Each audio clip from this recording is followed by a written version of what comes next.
नमस्कार दोस्तों, मैं रामलखन मीणा और मेरे YouTube channel Arshit Meena blog पे आप लोगों का फिर से स्वागत है। पिछली वीडियो में हमने जाना था इम्यूनिटी के बारे में। इस वीडियो के अंदर हम जानेंगे वैक्सीन के बारे में। तो इसके अंदर हम जानेंगे वैक्सीन की डेफिनेशन और उसके टाइप्स के बारे में जानेंगे। पिछली वीडियो में हमने जाना था इम्यूनिटी के बारे में। इम्यूनिटी हमारी दो प्रकार की होती है, इन्नेट इम्यूनिटी और एक्वायर्ड इम्यूनिटी। एक्वायर्ड इम्यूनिटी भी हमारी दो प्रकार की होती है। ये रहेगी हमारी एक्टिव और पैसिव। एक्टिव इम्यूनिटी के अंदर हमने जाना था ये दो प्रकार की होती है, नेचुरल और आर्टिफिशियल। आर्टिफिशियल के अंदर आएगा हमारा वैक्सीन। तो इसी के बारे में आज डिटेल में जानेंगे। सबसे पहले जानते हैं वैक्सीन। वैक्सीन क्या होती है? तो वैक्सीन हमारी एट्यूनेटेड लाइव माइक्रो ऑर्गेनिजम्स रहते हैं, जो वीक माइक्रो ऑर्गेनिजम्स या फिर किल्ड माइक्रो ऑर्गेनिजम्स रहता है, तो इनका एक सस्पेंशन होता है। इसका यूज हम क्या करेंगे, बॉडी के अंदर एडमिनिस्ट्रेट करेंगे, जिससे कि हमारी जो इम्यूनिटी है वो बढ़ जाती है। तो इसी को हम कहेंगे वैक्सीन। ये हमारी आइडियल वैक्सीन है वो कैसी होनी चाहिए, उसकी क्या क्या क्वालिटी होनी चाहिए। तो वो सस्ती होनी चाहिए और उसका असर लंबे समय तक रहे और उसकी वजह से शरीर में कोई एलर्जी ना हो और उसका उपयोग मानव के हित में हो और हमारे शरीर की जो बी सेल और टी सेल है उसको नुकसान पहुंचाने वाली नहीं होनी चाहिए। तो इस प्रकार की हमारी आइडियल वैक्सीन होनी चाहिए। अब हम जानेंगे टाइप्स ऑफ वैक्सीन। वैक्सीन कितने प्रकार की रहती हैं। तो ये रहेगी हमारी किल्ड या इनएक्टिवेटेड वैक्सीन।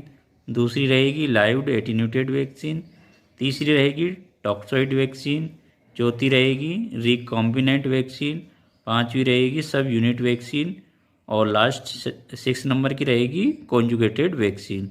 इस वीडियो में हम सिर्फ 3 वैक्सीन के बारे में जानेंगे, किल्ड वैक्सीन, लाइव वैक्सीन और टॉक्सॉइड वैक्सीन के बारे में। सबसे पहले हम जानते हैं इनएक्टिवेटेड या किल्ड वैक्सीन क्या होती है।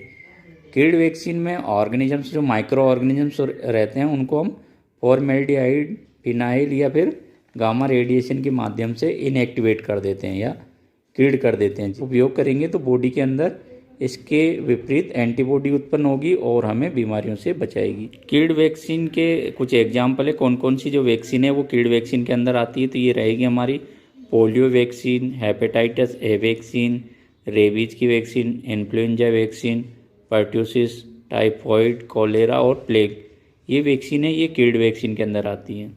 अब हम जानते हैं कि जो किल्ड वैक्सीन है उसके क्या क्या तो एडवांटेज है और क्या डिसएडवांटेज है। तो इसके एडवांटेज ये रहेंगे कि ये सेफ होती है और चीप होती है, सस्ती होती है और इसको आसानी से हम स्टोर कर सकते हैं।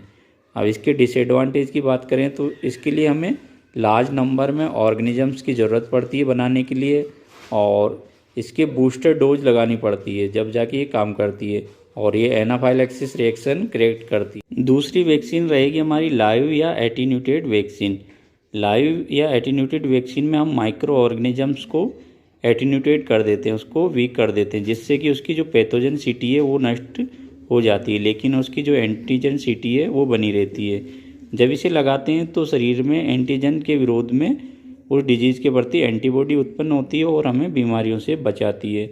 लाइव या एटीन्यूटेड वैक्सीन में कौन कौन सी वैक्सीन आएगी। तो ये रहेगी हमारी rubella vaccine, OPV oral polio vaccine, measles vaccine, epidemic typhus, influenza, mumps, BCG, typhoid, yellow fever. Live vaccine के एडवांटेज रहेंगे ये, जैसे कि किल्ड वैक्सीन में हमें बूस्टर डोज लगानी पड़ती है, लेकिन लाइव वैक्सीन में हमें सिंगल डोज ही लगानी पड़ती है जो कि इफ़ेक्टिव होती है। यदि हमें मास इम्यूनाइजेशन करना है, लार्ज मात्रा में इम्यूनाइजेशन करना है, तो उसमें भी लाइव वैक्सीन इफेक्टिव होती है, कन्वीनियंट होती है, मतलब सस्ती होती है। इसका इम्यून रेस्पॉन्स स्ट्रॉन्ग होता है और ये मेमोरी सेल क्रिएट करती है। अब हम जानेंगे इसके क्या डिसएडवांटेज है। सबसे बड़ा डिसएडवांटेज है कि इसको ये कमिस्टेबल होती है और इसको स्टोर करने में डिफ़िकल्टी आती है और ये एलर्जी कोज करती है और इम्यूनो कम्प्रोमाइज्ड पेशेंट में इसका यूज नहीं कर सकते। लास्ट में हम जानेंगे टॉक्सॉइड वैक्सीन। टॉक्सॉइड वैक्सीन बनाने के लिए हमें फॉर्मेल्डिहाइड या स्टेराइल वाटर की ज़रूरत पड़ती है। उसके सॉल्यूशन के माध्यम से हम जो माइक्रो ऑर्गेनिजम्स रहते हैं तो उसके टॉक्सिन को डिटॉक्सिफाइड करके टॉक्सॉइड वैक्सीन बनाते हैं। टॉक्सॉइड वैक्सीन का उपयोग ऐसी बीमारियों में किया जाता है जो बीमारियां बैक्टीरियल टॉक्सिन की वजह से होती है।